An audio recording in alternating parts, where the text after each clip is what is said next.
Market এখান থেকে উপরে যেয়ে নিচে আসতে পারে, আর এখান থেকে নিচে আসতে পারে। কেননা মার্কেটে সাপোর্ট ছিল আগে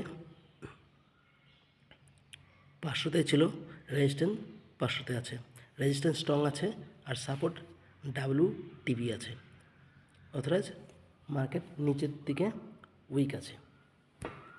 সুতরাং আমরা ট্রেড কোথায় পাবো? এখানে যারা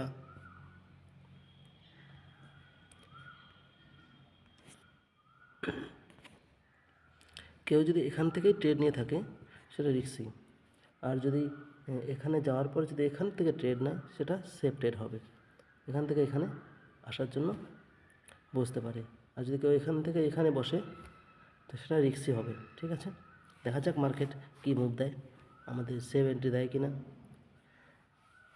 সেই হিসেবে আমরা ট্রেডে বুঝতে পারবো।